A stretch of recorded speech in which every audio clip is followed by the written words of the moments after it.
How are you? What's your age group? We started at age 7 to 18 for overnight. We have day camp where they can just come here for the day. That's age 5. Too far away. Yeah, overnight starts at. I got a granddaughter that's 14.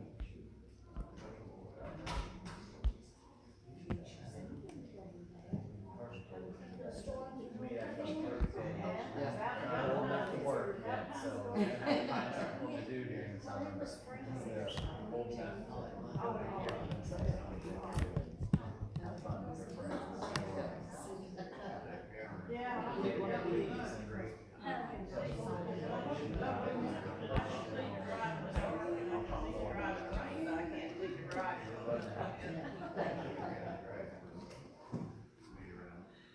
Well, maybe it quit. There was a little blob on the radar, but I know it's still out Oklahoma.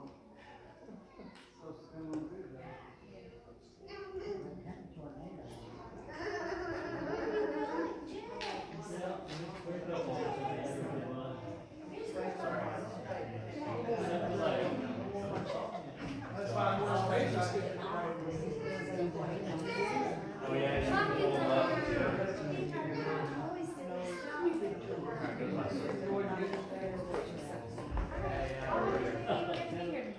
Did Cassie tell you Steve thought that we were going to ask if you could do the announcements? No. Okay. Well, she was supposed to. She was on a mission. She was supposed to mention it. Oh, she's got it. She had her eyes made. He asked that if he thought it was going to get it. Or you can find somebody else. I was just delivering that. Good evening.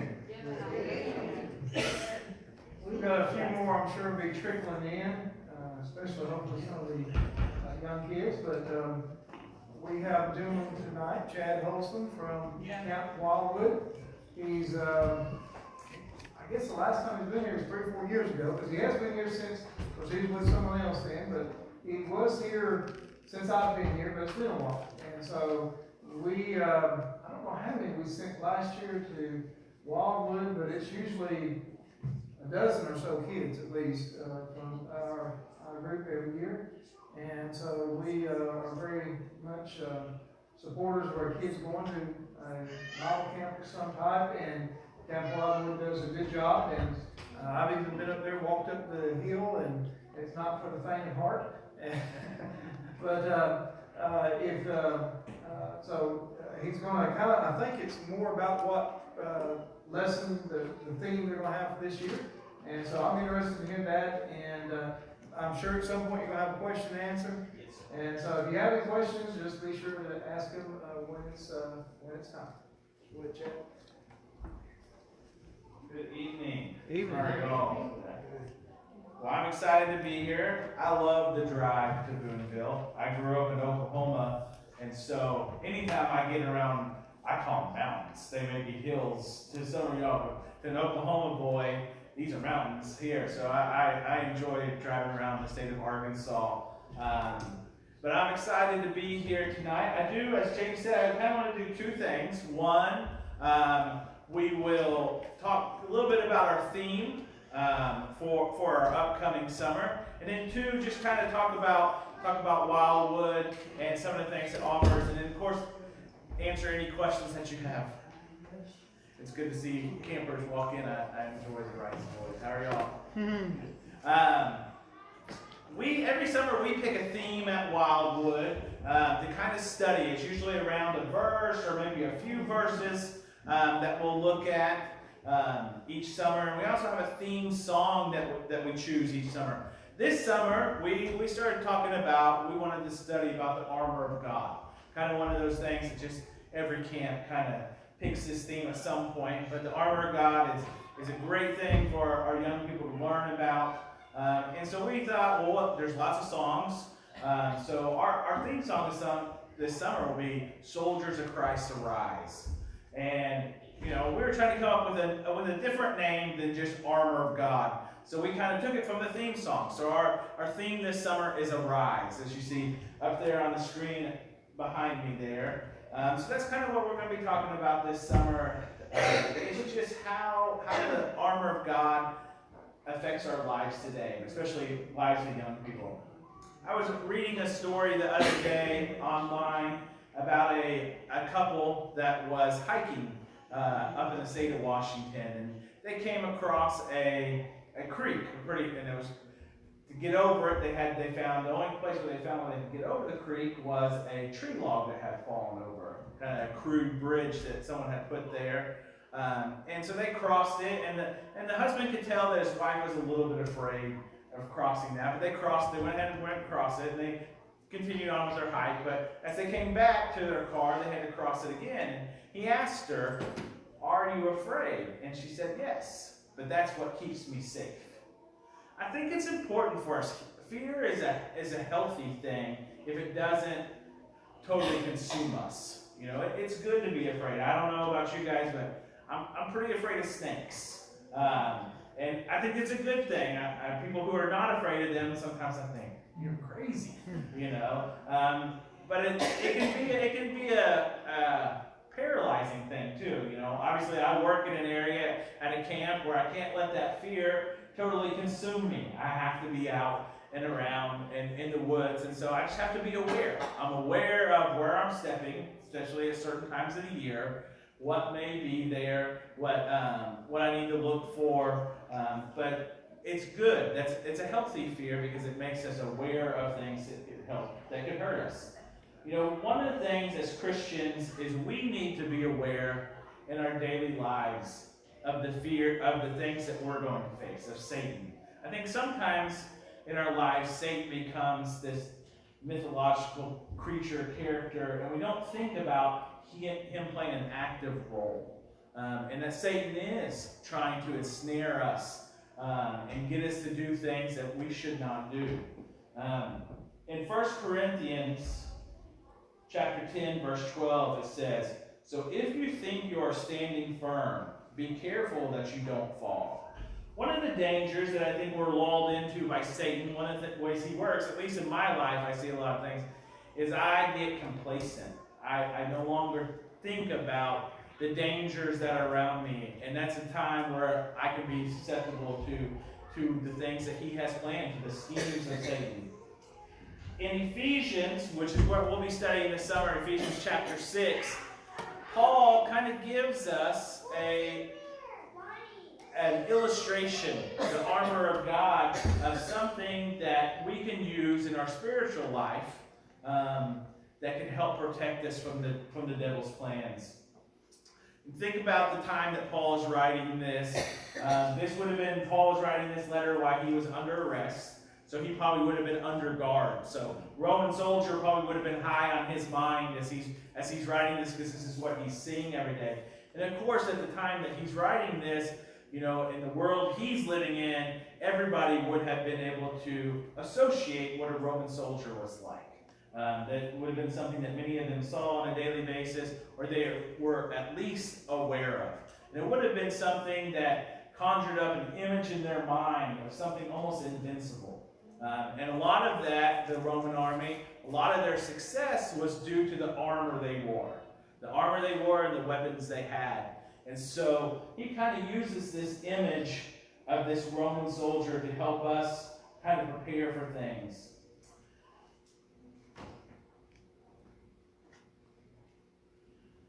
God does provide. He does provide for us a way to fight against Satan's schemes. One of the things I think it's important that we try to teach our kids at camp is we do a lot of baptisms at camp, which are great. I love baptisms at camp. It's a special time to witness with the young people. We have a tradition at Wildwood where when somebody gets baptized, we usually do it in the pool there, and their cabin usually surrounds them. And it's kind of a neat thing to see them surround each other and to celebrate this life that's being dedicated to Christ. But one of the things we try to teach them is that when we take on Christ in baptism, that does not guarantee us an easy life. That does not guarantee us that's going to be, that Satan's not going to attack us. In fact, I think in a lot of ways it puts a bullseye on our back. One of the things I've really come to notice in the last few years is Satan really loves to take down Christian leaders in different types of ways. I think he can have more impact when a Christian leader falls than he can on just any old body who's not really doing much in their lives for God. I think when he's able to affect the lives of our leaders, it just has such a great impact and such a widespread thing. We need to be prepared for that as Christian leaders, as people who profess Christ. We need to be prepared for that. That when we fall, it can have a great impact on those around us. And so that's one of the things we want to prepare the kids for.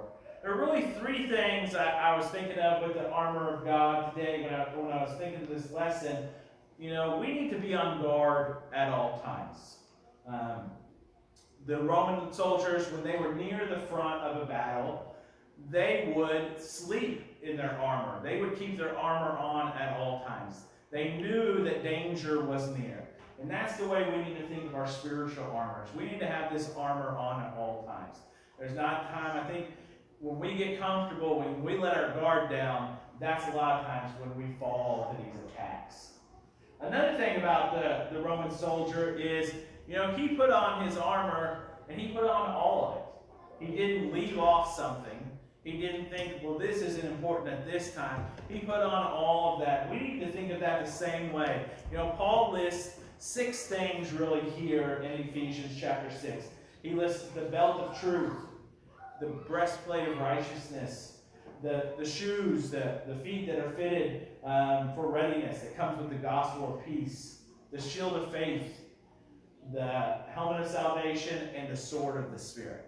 God lists these 6 things, and these are things we need to have with us at all times. And there are things that we need to do in our daily walks to help prepare us with that armor. One of the things that when I was reading about this more in depthly in a commentary, it talked about out of these 6 things, only one of them would be considered an offensive weapon.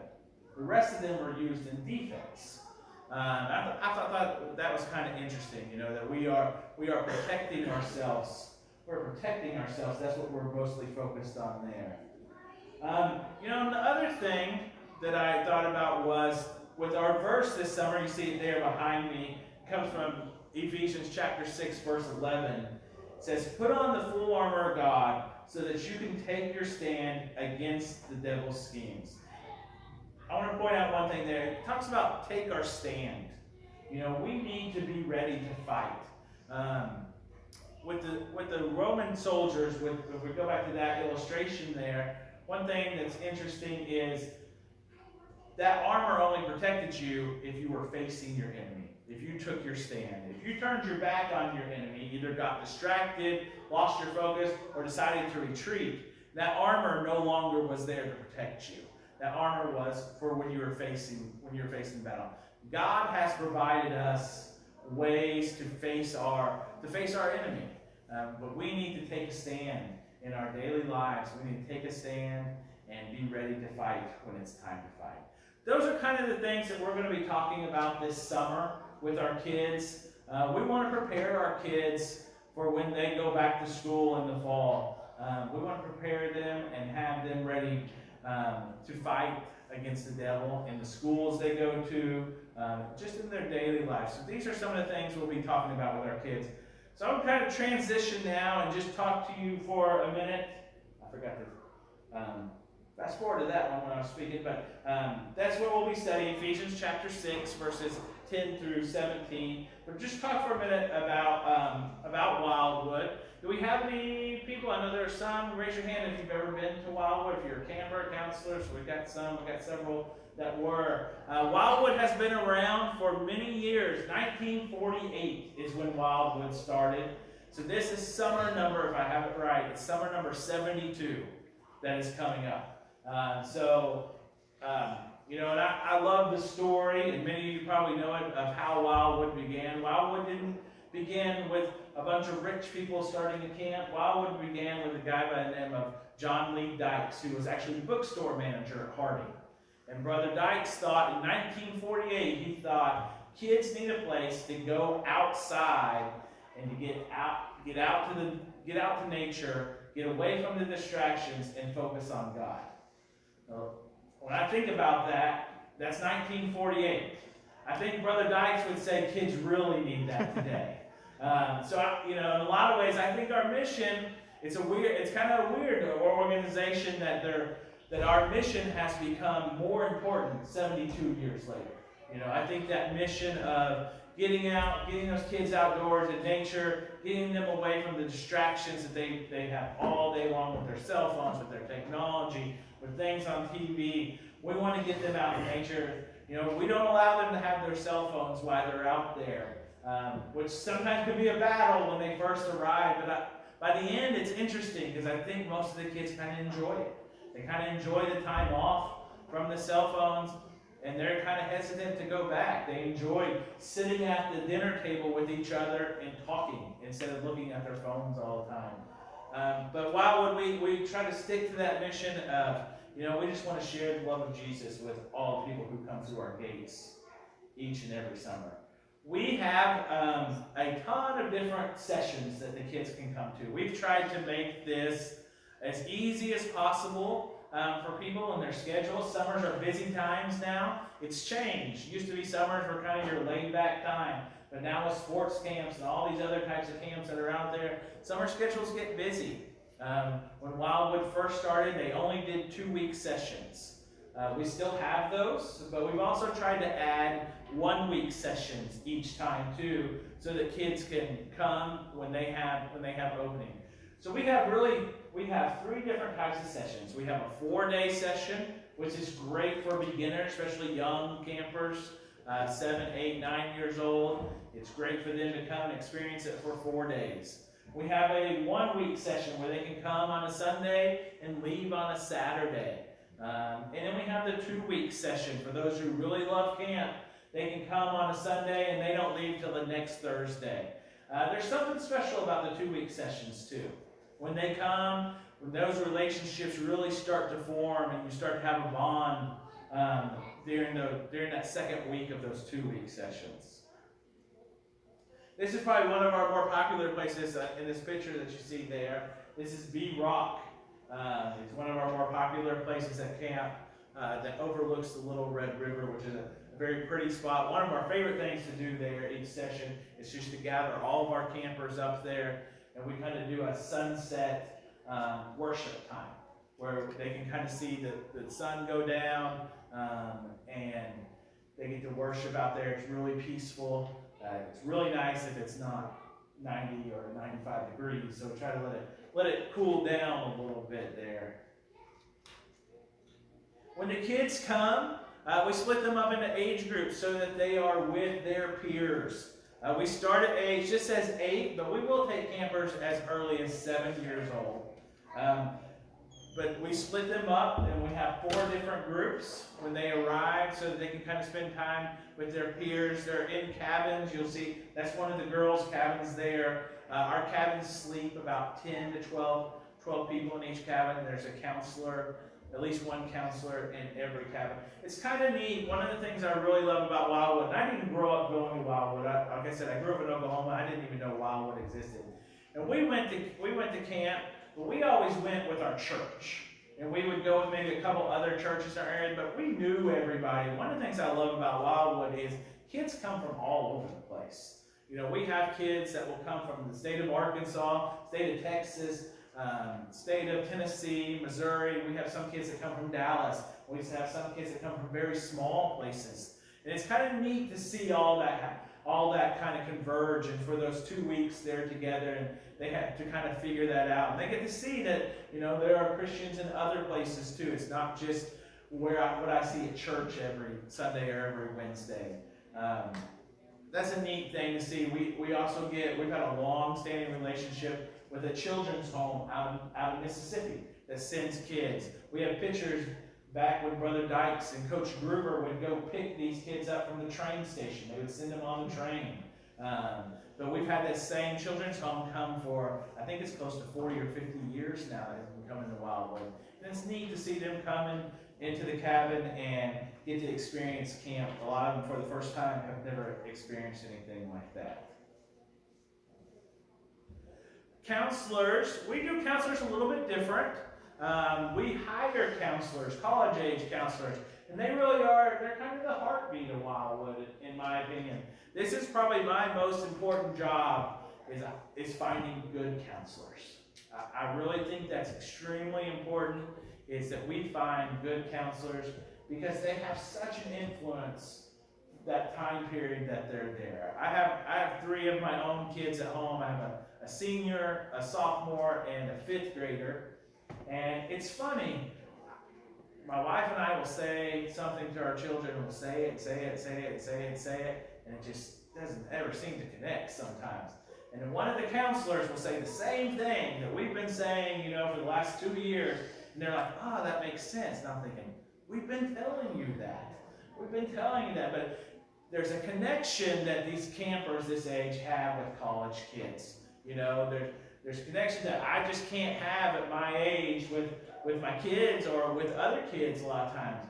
And so to me, it's very important that we find college kids that are strong believers and they're strong in their faith. So we work hard. We have a great relationship with Harding. It's where we get most of our counselors. But we have other state institutions. We'll go to Conway and UCA is in Conway. ASU in Jonesboro, and they have great Church of Christ student unions there. And we'll always grab a couple of counselors from those too. And so it's very important. We usually hire about 45 counselors a summer, and we spend a week with them in what we call counselor school, which is a great time before the kids ever arrive. We spend a week just in training with our counselors, just going over what to do, how to prepare for certain age groups. Because when you're counseling an 8-year-old, that's very different than counseling an 18-year-old. And so we try to prepare them for the things they're going to have. We also do background checks. We want it to be safe. One of the things I always think when I'm hiring a counselor is, like I said, I have 3 kids of my own, and I always think, would I want this counselor with my child? And if the answer is no, or even kind of questionable, then we just move on. We look to hire somebody else. So we work hard to try to find the right counselors there, and so that they can have a great impact. We have a lot of different activities at Wildwood. About 3 or 4 years ago, for people who haven't been there, we actually built a lake. Right behind Rec 1, we built a lake. It was cheaper than we needed a new pool. We had 2 pools at the time, and for you guys that have been there, one of them was built in 1955. And so it was time for that pool to go. That pool, it was more trouble than it was worth. And the one that we call the new pool that's still in existence was built in 1965.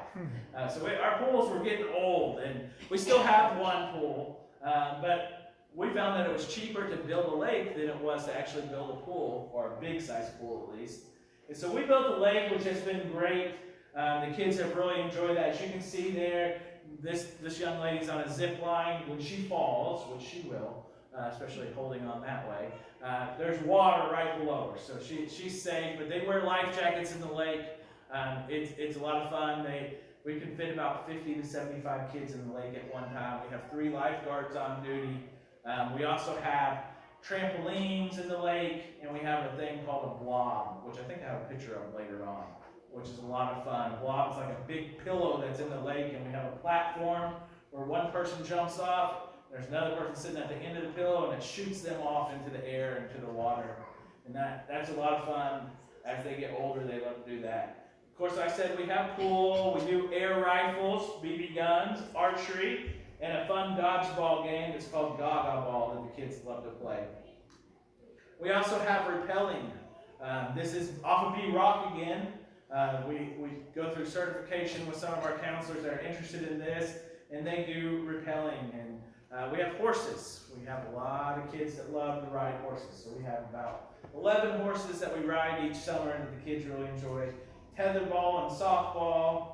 This is our newest game that we're bringing this year. It's called archery tag. We're excited about archery tag. I think the kids will enjoy this. It's with bows and arrows, but you can see the picture there. The arrow has a soft little pillow thing at the end instead of a a hard or sharp arrow. So I think the kids will be excited about this. We'll have these little boundary things that you see here in the pictures, and we'll have kids, I think there's 24 that can play at a time. So that'll be fun. Hiking is always a big adventure. We have a lot of great trails, the B-Rock and other places where they love to go hiking. Capture the flag is fun. Arts and crafts, not to brag too much, but I really think we have one of the best arts and crafts center, and it has absolutely nothing to do with me because I have no talent in that area at all. But we have some great people to do arts and crafts, and one of our favorite things of the summer, and I think if you talk to some of the campers that still come, one of their favorite people at camp is a man that we call Uncle Sam or Mr. Sam. Mr. Sam that grew up at Camp Wildwood. Sam Alexander is his name. And Sam, when he was younger, he got polio as a kid. And he is unable to walk with his legs, but he uses the hand crutches and gets around camp. And he stays all summer with us. And he's about 75 years old now. Was a pharmacist up in Harrison for many years. And he comes and he does woodwork with the kids. They make great staffs. He's extremely talented and has worked at Silver Dollar City and things like that, but we're lucky to have Sam.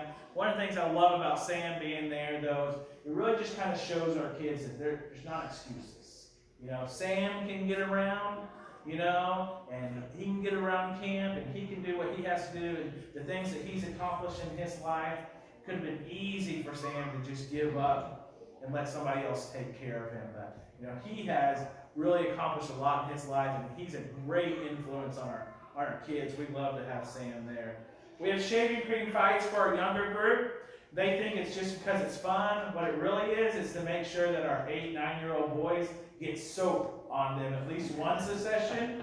You know, the shaving cream, it'll start to hide some of that smell that has started to develop among those that don't want to take showers at 8, 9 years old. So at least with shaving cream, we know that they'll have a little bit of clean there. One of our fun games that we brought last year was 9 square in the air. The kids really enjoyed this. It's kind of like 4 square, but it's up high. It's an exciting game. We have group parties every year. Each year, our different groups have a theme party that they like to dress up for. You can see this picture here. They had a tacky party that year, so they all dressed up tacky. We've had Star Wars parties, superhero parties. This year, our group 1 will do Cowboys and Indians. Our group 2 get to experience something that every kid wants to do, but doesn't always have the guts to do it. They get to have a food fight. We just take them all out in the softball field. We take all of our leftovers that we've had for the week, and we just let them go at each other with the food and fight. So they enjoy that. We did learn that you have to wash their clothes, though, before you send them home, because they will start to stink very quickly. I think the only things that like the food fight more than that group of kids is the raccoons. It seems like the raccoons know, it's food fight night. And each night after that, you can see them come out to the softball field and help clean up, I think is what they're doing. Our group 3 kids are doing a 50s night, and group 4 will do fiesta. But they enjoy getting into those parties and all those things. And these things are great.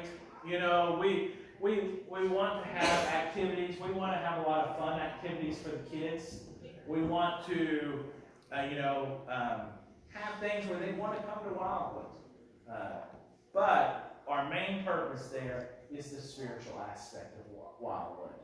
Every day we have cabin Bible. Cabin Bible is where each cabin gets with their counselor and they go through a lesson. It's kind of like a small group setting where we try to get the kids talking about different things. A lot of kids won't speak up in a larger group. So this kind of gets them with their counselors, and there's usually 8 or 9 other kids in the cabin with them. And then you'll see a lot of bonds form there. Then we also have group Bible every day. This is usually taught by an adult, either myself or my assistant director, or some of the youth ministers that come with the kids, or youth ministers that are there in Cersei will come out and teach the group Bible. So they'll go with their age group for that. Every morning we start off the day with morning praise. It's kind of like VBS style songs, a lot of Father Abraham, hand movements and things like that. the kids really get to it. I thought when I first got there that I thought that, well, will the older kids enjoy that? But I think the older kids enjoy it almost as much as the younger kids, if not more sometimes. And then at nighttime, we have evening praise where we all get together again and we sing more of a serious type, spiritual, devotional type songs. And there's something special about singing at camp. You know, just when you hear those young voices and you hear them singing out to God, it's hard to beat that. And some of them are off key and some of them are really loud, but it all sounds good. And then they end each night with their group in a nighttime devotional. And we want them to experience God while they're out there. And I think sitting under the stars and hearing about God is a special time for many of us. You'll see here a picture here of a baptism that I was talking about where they circle around this young man.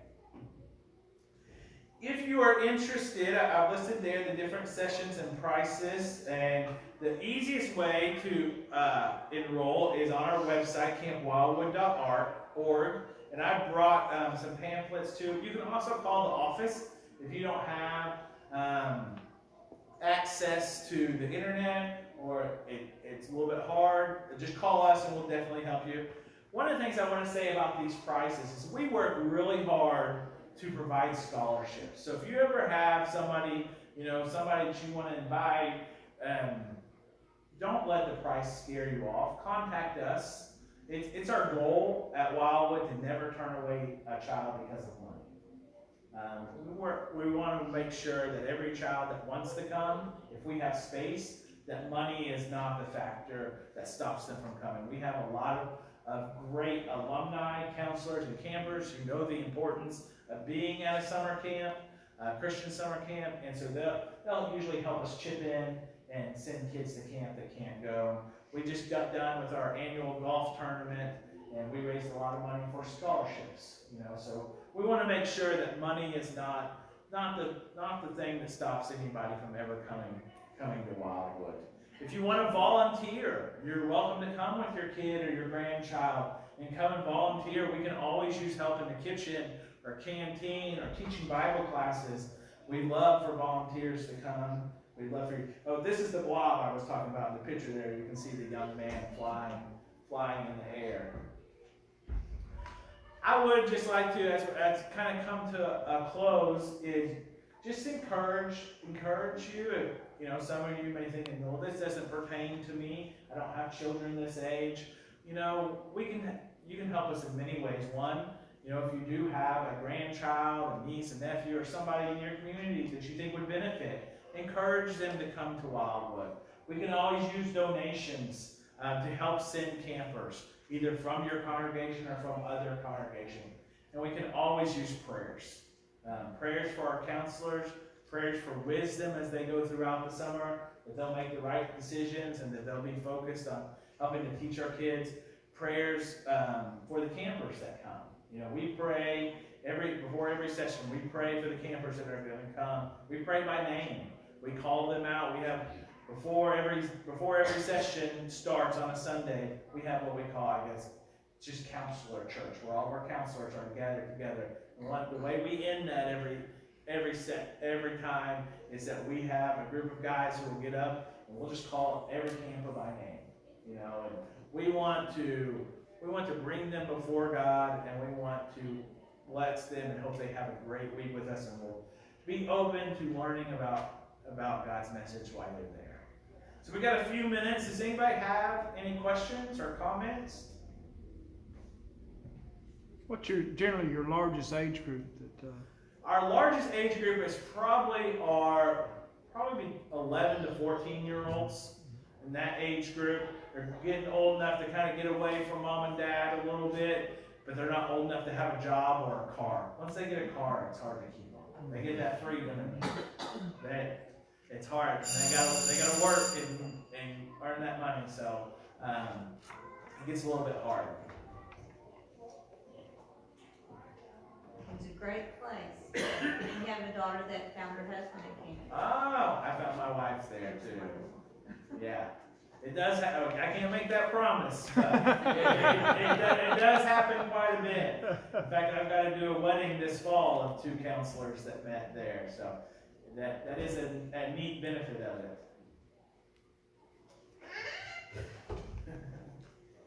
Any other questions? Well, thank you for letting me come. I'll turn it back over to you.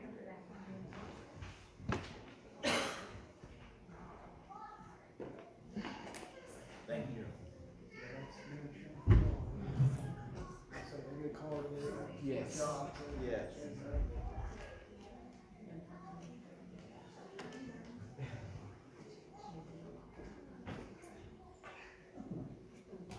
It's a nice girl. It's good. You want to leave the name?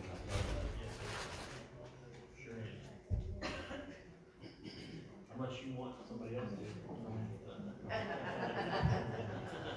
Seems like I'm another mistake.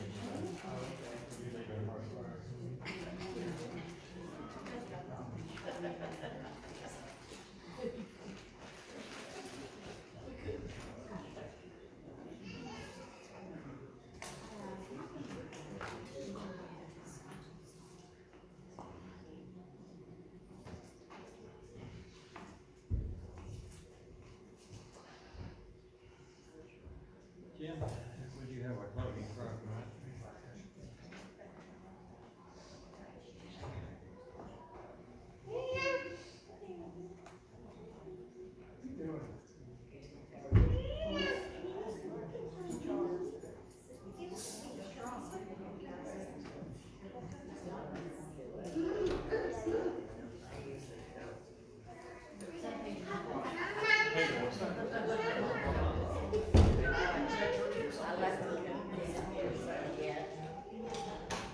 Good job, Sid. Thank you.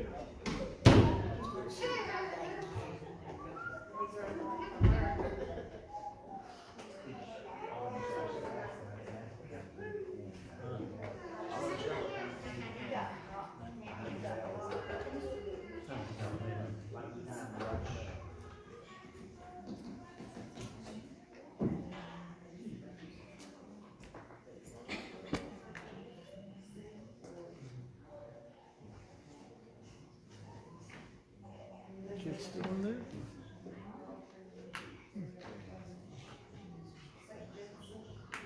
They do hear the bell, didn't they? I don't know what they did. They're acting like they didn't hear the bell. There they come.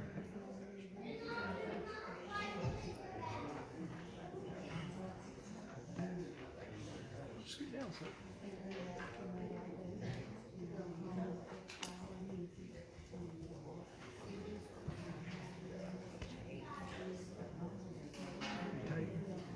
Kind of do a trial run tonight.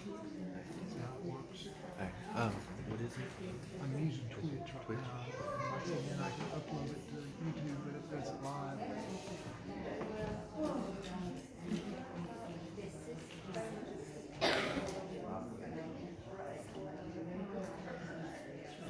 Be able to like zoom in and out. Can't zoom in and out.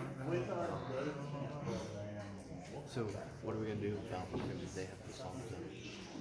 I think I'm gonna get a lot of full screen in this set.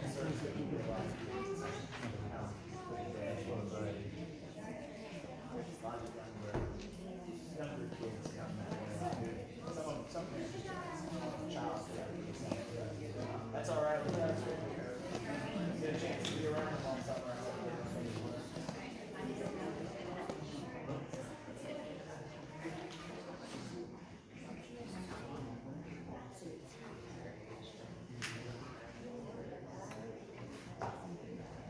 I think we're just about to get it all wrapped up.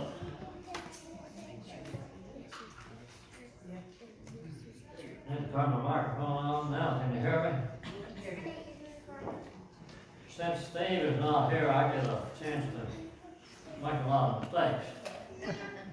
I believe in making an announcement, there's the most mistake-prone occupation you can have. And I say that from years of experience. However, don't forget about the round robin meeting 2 more to go this week. Tomorrow night will be at Valley View, and Friday night will be right here in this auditorium. I heard someone announce the other day about a ladies' night, but I did not get it written down correctly. Someone fill us in. Tuesday, April 30th at 6 p.m. Tuesday, April the 30th. Well, I think I had 4 or 6 written down, I knew that wasn't right.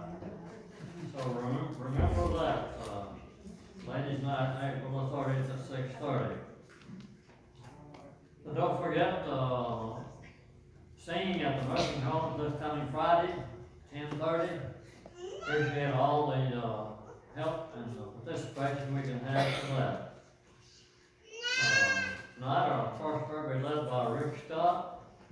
Our closing prayer with Jim Bradshaw, and Kenneth Massey will direct our song service. Thank you, Chad, for your presentation. We appreciate that.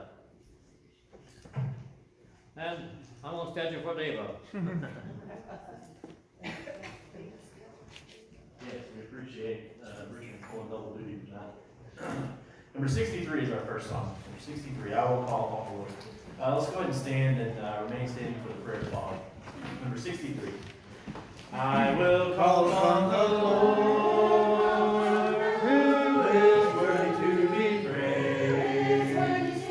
So shall I be saved from my enemies. You know the Lord liveth, and blessed be the rock. Let God of my salvation be exalted. The Lord liveth, and blessed be the rock. Let God of my salvation be exalted.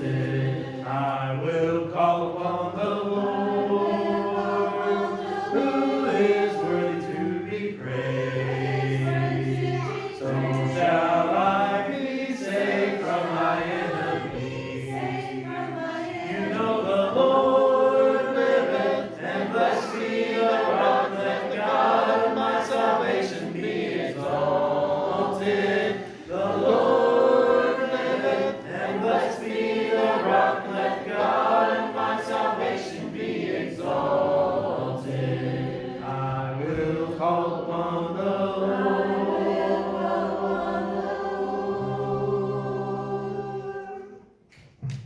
Let's pray. Father in heaven, we thank you for this time that you've brought us together through this week. Pray that as we go about our daily activities, that we'll always recognize that you're with us and how much that you blessed us in our life with those around us, as well as blessings physical that you've given us as well. We pray for our congregation here. We pray for Chad and the work that he does at Wildwood and all the young people that they will impact this summer. Continue to bless them all, keep them safe and healthy, and help them in the work that they do.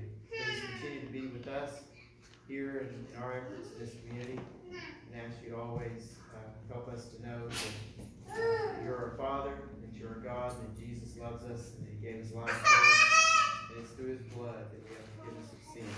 For it's in his name that we pray. Amen. Please be seated. If you would turn your markers on, what's number 908? Number 908 will be the song after Brother Richard's devotional philosophy. There's a stranger at the door. And then turn to number 560. Number 560, Living by Faith.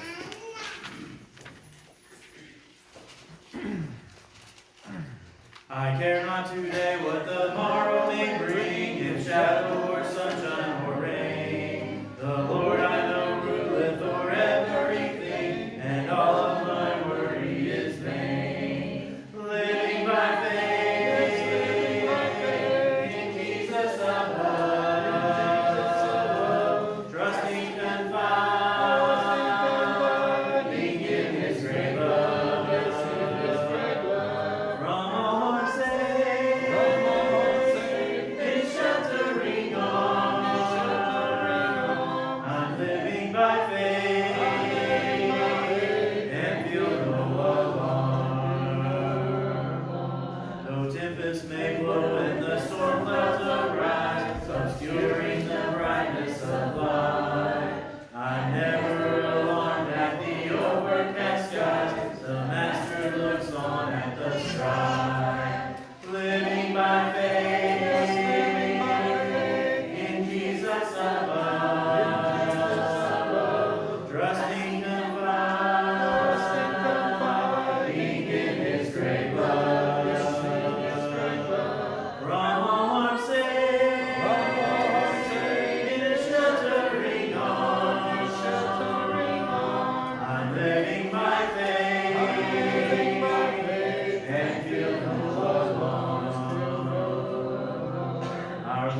will return to this earth some sweet day. Our troubles will then all be o'er. The Master so gently will lead us away beyond that blessed heavenly shore. Living by faith in Jesus above, trusting confiding in His great love. From all harm safe, His sheltering arms. I'm living by faith and feel no alarm.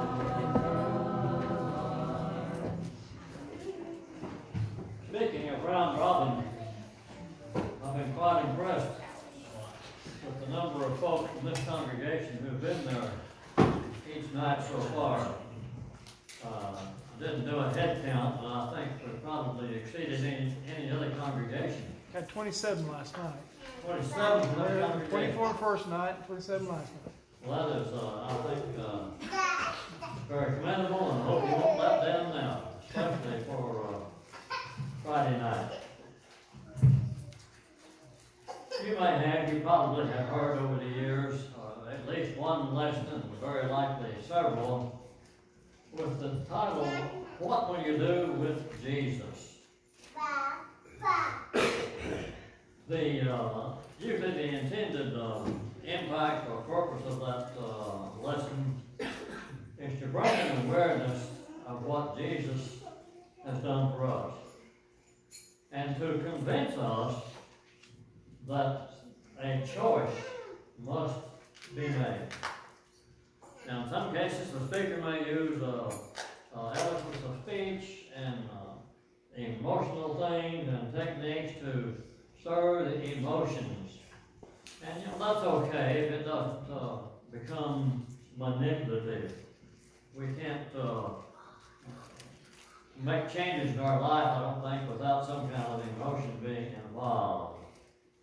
And then other presentations may be more on the objective side, presenting evidence that Jesus Christ really did live, that He really was crucified upon the cross of Calvary to take away our sins. Either way, if the lesson gets across to us, it can be very difficult to just ignore it. When we learn about Jesus in any depth at all, it just confronts us. We can't just shut it out and ignore it.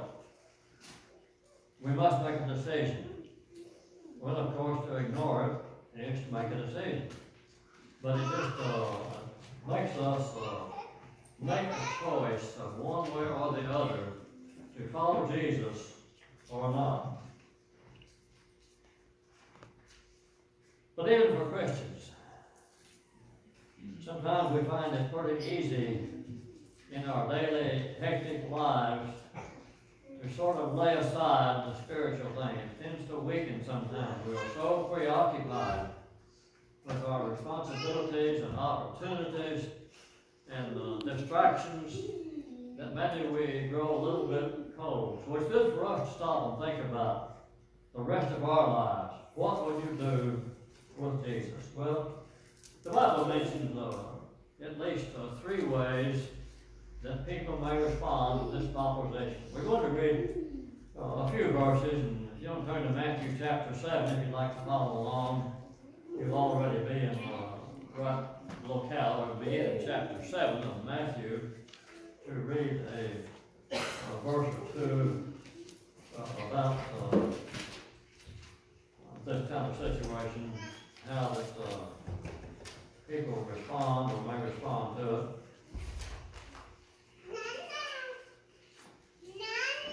And I've either lost fish breakers, I have those printed out on them, I've got it folded up in here. It's quicker for me than looking it up. And while you're looking it up, I will find my sheet of paper here. Matthew 7, beginning verse 21 and going through verse 23. Not everyone who says to me, Lord, Lord, will enter the kingdom of heaven. But he who does the will of my Father who is in heaven will enter.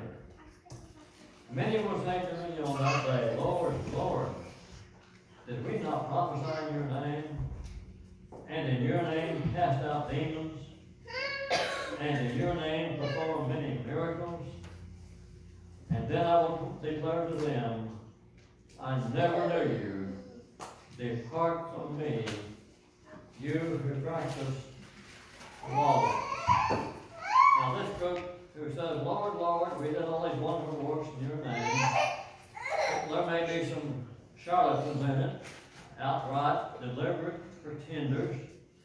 There may be also some very sincere and serious people who one way or another have followed after false doctrines, in most cases because of false teachers who have persuaded them of some false way of salvation and led them down a path that is not what God intended. If you look back up to verse 15, you'll see an emphasis on that sort of thing. But then in 2 Thessalonians, this will be the only passage outside of Matthew. In 2 Thessalonians, chapter 1, we'll begin reading at verse 6, and this is written by Paul, and it's a pretty hard-hitting passage of Scripture if you are serious about understanding Scripture and maintaining your spiritual welfare. Because Paul writes, so after all, it is only just for God to repay affliction of those who afflict you. He's writing here in the context of writing to Christians who have been experiencing persecution. And he's giving them some encouragement and hope. Continues on in verse 7, and to give relief to you who are afflicted, and to us as well, when the Lord Jesus will be revealed from heaven with his mighty angels in flaming fire, dealing out retribution to those who do not know God and to those who do not obey the gospel of Jesus Christ. These will pay the eternal, or the penalty of eternal destruction away from the presence of the Lord and from the glory of his power. I don't know how a sincere person who believes in Jesus could read that verse without taking it seriously and to consider corrections in his life, or how it might occur that someone who has not obeyed the gospel could ignore this verse without realizing that some very serious consequences might come if you do not take action to right your spiritual life as it should be.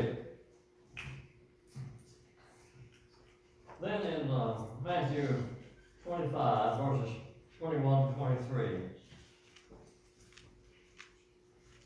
this is one of Jesus' parables, and you will recognize it immediately, I think. His master said to him, well done, good and faithful slave. You were faithful with a few things. I will put you in charge of many things. Enter into the joy of your master. Is that the one we want to hear? Is that the path we want to take? Also, the one who received the 2 talents came up to his master and said, Master, you have entrusted 2 talents to me. See, I have gained 2 more talents. His master said to him, well done, good and faithful slave or servant. You were faithful with a few things. I will put you in charge of many things. Enter into the joy of your master. Who would want to make a choice that would hear anything other than that when we stand before the judgment seat of Christ at the end of our time? And then Matthew chapter 25, 31 to 34 is sort of an all-inclusive passage. Says, but when the Son of Man comes in his glory, and all the angels with him, then he will sit on his glorious throne. All the nations will be gathered before him, and he will separate them from one another. As the shepherd separates the sheep from the goats, and he will put the sheep on his right, and the goats on his left. Then the king will say to those on his right, "Come, you blessed of my Father, inherit the kingdom prepared for you from the foundation of the world." The choice we must make in life